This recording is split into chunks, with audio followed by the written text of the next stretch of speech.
Chambly Sport. Pour tout savoir sur la prochaine rencontre du FC Chambly, c'est l'avant-match de Mathieu Aubeuf. C'est l'un des tirages les plus difficiles possibles dont a hérité le FC Chambly à l'occasion du 6e tour de la Coupe de France. Après leur belle victoire 4-0 face à Étré-Saint-Denis voilà 15 jours, l'équipe de Bruno Luzi et Florent Routier a hérité d'une CFA2, l'Olympique Saint-Quentin. Seules 2 divisions d'écart séparent les 2 formations picardes et chacun sait combien les surprises sont nombreuses chaque année dans cette compétition. L'Olympique Saint-Quentinois en est à sa 3e saison en CFA2. En Ligue 2, au début des années 90, le club de l'Aisne a replongé jusqu'en DH, où il est resté 5 ans avant de remonter. De cette belle époque, les Saint-Quentinois ont gardé un stade de 10 000 places qui va donc probablement retrouver un peu de son ambiance d'antan le temps d'un match. L'équipe entraînée par Manuel Avreux, arrivée au début de cette saison, est actuellement 6e de son championnat avec 8 points. Un bilan mitigé avec 2 victoires, 2 nuls et 2 défaites. En 6 matchs, l'OSQ, comprenez l'Olympique Saint-Quentin, a inscrit 5 petits buts seulement, mais n'en a encaissé que 4. Ils sont ainsi la 3e meilleure défense de leur groupe de 14 équipes. Face à des Saint-Quentinois qui seront ultra motivés pour ce match, les Cambysiens devront être extrêmement sérieux pour se qualifier. Un FC Chambly qui connaît pour la première fois de la saison un petit coup de moins bien avoué de la bouche même de Bruno Luzi, le coach cambysien, après la défaite à Marseille et le match nul à domicile 0-0 face à Béziers vendredi dernier. Pour le coach cambysien, il s'agit simplement d'un peu de fatigue. C'est une question physique. On est déjà au 4e mois de compète. Voilà, ça commence à piocher dans les organismes. Donc c'est un peu pareil pour tout le monde.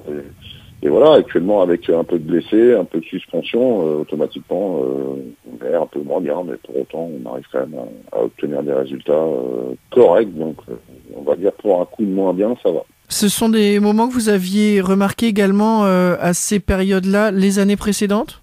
Pas spécialement, c'est variable, ça dépend des plateformes.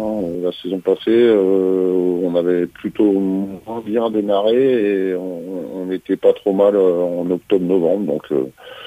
Non, c'est variable, mais de toute façon, chaque équipe connaît un petit trou à un moment donné. Donc, nous, actuellement, voilà, on est un petit peu moins bien. Un petit mot sur le match de Saint-Quentin qui vous attend samedi. C'est toujours à la fois magique et puis il y a une part d'inquiétude puisque là, il n'y a plus que 2 divisions d'écart. Ouais, voilà, 2 divisions avec un tirage à l'extérieur, c'est compliqué. Avec un match compliqué, c'est une équipe qui tourne bien. Moi, j'ai été les observer samedi dernier à Fény. Une bonne équipe avec des bons attaquants qui ont joué au-dessus du CFA2. Donc sur un match, ils sont largement capables de se mettre à notre niveau. Donc voilà, c'est 50-50, c'est la coupe.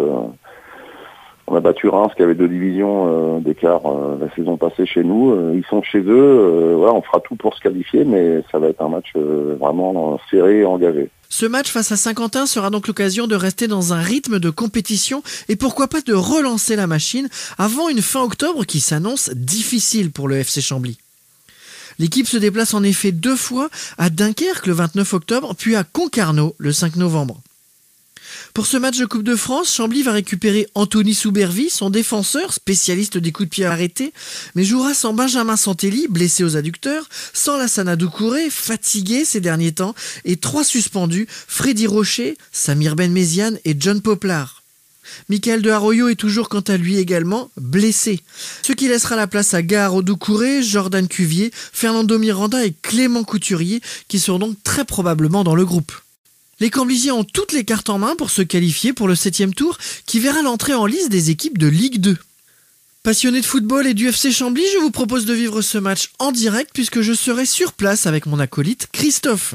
Pour continuer à vivre ensemble l'aventure de Chambly en Coupe de France, rendez-vous donc sur Radio Chambly ce samedi 22 octobre dès 18h. Radio Chambly, la radio qui parle de vous, avec vous.